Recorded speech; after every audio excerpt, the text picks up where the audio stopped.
now they're marching across the city. Welcome to KOIN 6 News at noon. I'm Ken Body. And I'm Jenny Hansen. Hundreds of students from around the city have walked out of school protesting Donald Trump's election as president. They started with a rally at Pioneer Courthouse Square, and then they marched to City Hall and across the Hawthorne Bridge. Trevor Alt is live with where they are now. Trevor?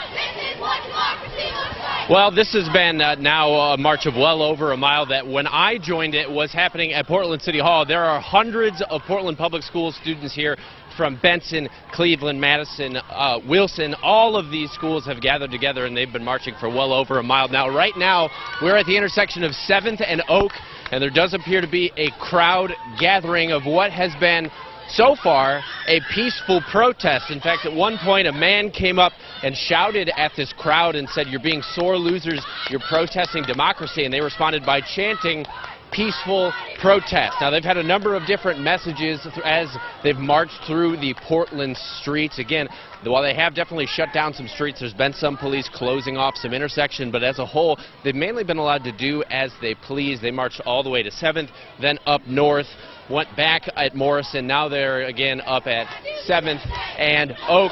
We've heard a number of different chants. We've heard my body, my choice, things about LGBTQ rights. Right now they're talking about no Trump, no KKK, no fascist USA. Now, we don't know how long this is going to go. Again, this is more than 5 different high schools who have all hopped out of class.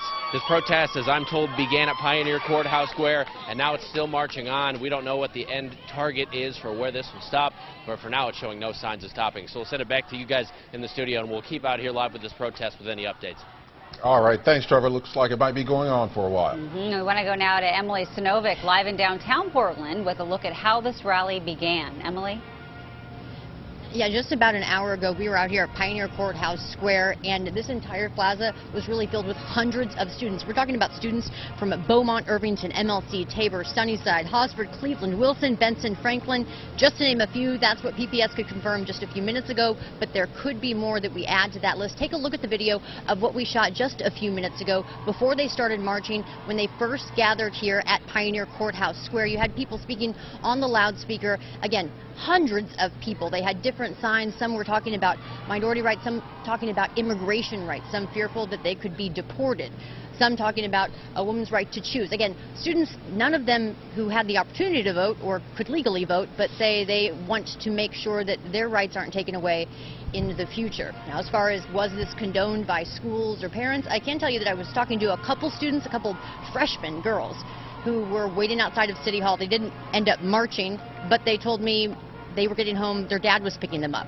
And apparently their parents told them, hey, no problem. You want to go to school? Okay. If you want to protest, that's just fine with us too. So it'll be interesting to see how long they go as far as where they're going. They didn't really have a lot of direction. You just heard people saying, well, let's march. Why not? We'll keep you posted. Reporting live, I'm Emily Sinovic, KOIN 6 News. Yeah, lots of activity on the streets of Portland over the past few days. Thanks, Emily. Well, happening today, some of the protesters arrested in the last few days at Trump protests will be in court. Now, on Saturday night alone, 71 people were arrested in the protest. In total, since Election Day, 113 people have been arrested. No one was arrested last night. The protesters are facing a range of charges, from interfering with police to disorderly conduct. You can go to KOIN.com for a full list of the people arrested. Meantime, Donald Trump says people protesting against him are likely professional